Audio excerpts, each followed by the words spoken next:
Happy Independence Day, Pilipinas! Ngayong araw, buong pagmamalaki nating tinitingnan ang ating watawat.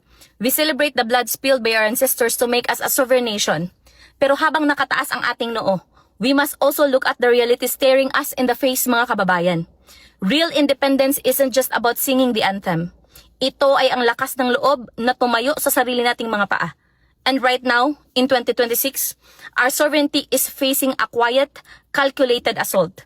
While we celebrate our freedom, mga kababayan, ang mga totoong leader na lumaban para sa ligtas ng mga lansangan at tumangging lumuhod sa dikta ng mga banyaga, sila pa ang unti-unting ginigipit. We must be clear-eyed tungkol sa ginagawa nila kay Tatay Digong. Ang International Criminal Court na nakaupo libo-libong milya ang layo doon sa Europe, mga kababayan, is pushing to assert its will over our independent judicial system. At ang Manila political establishment naman, busy ngayon sa pagsusulong ng impeachment proceedings laban kay VP Sara Duterte. Instead of uniting the country, we see a coordinated effort to dismantle a legacy of strength. Ginagawa nila ito sa ilalim ng kunwaring legal na proseso. Pero malinaw ang totoong layunin, mga kababayan, to weaken the leadership na hindi nila kayang kontrolin. At habang nag-aaway ang mga politiko sa Maynila, look at what is happening to our brothers and sisters in Mindanao today.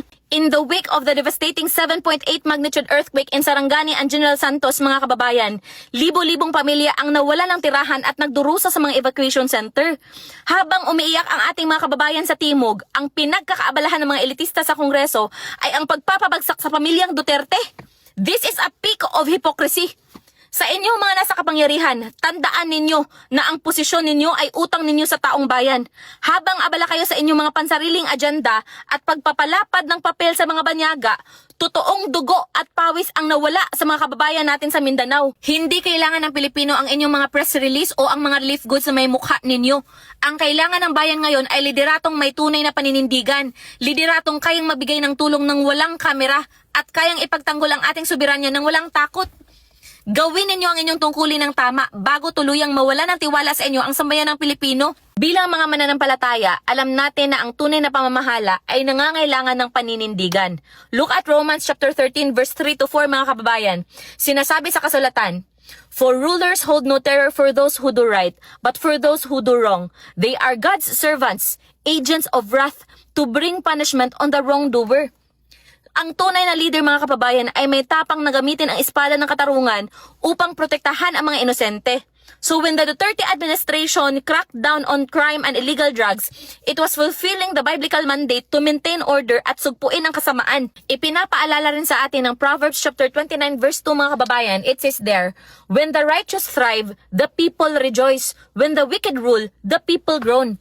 Ang pamumunong ipinagtatanggol natin ay tumayo para sa ordinaryong Pilipino at tumangging hayaan ang mga sindikato na maghari sa ating mga komunidad. To allow globalist entities to persecute our leaders for maintaining national order is a complete betrayal of the biblical principles of stewardship and authority, mga kababayan. Ngayon, suriin natin ang batas na may buong katumpakan. The Philippines formally and legally withdrew from the Rome Statute in 2019. Under the fundamental tenets of international law, mga kababayan, specifically the principle of pacta tertiis. Under international law, an international treaty cannot bind a non-signatory state. Ano ang ibig sabihin yan? Ang ibig sabihin, mga kababayan, hindi tayo pwedeng pirsahin sa isang kasunduang wala naman ang pirma natin. We do not recognize their jurisdiction. End of story. Bukod dito, ang ating sariling hudikatura at mga korte ay ganap na gumagana, independent at may kakayahan. By allowing or inviting an external body like the ICC to bypass our Supreme Courts, ang kasulukuyang administrasyon ay naglalagay sa ating konstitusyon sa panganib, mga kababayan. Ang preamble ng ating 1987 Constitution explicitly mandates that we secure the blessings of independence under the rule of law.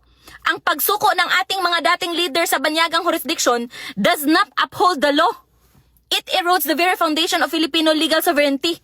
Kung ang sarili nating mga korte ay gagawin nating pangalawa lang sa utos ng banyaga, then our legal independence becomes a total illusion. Kaya ngayon, let us celebrate our independence by actively defending it.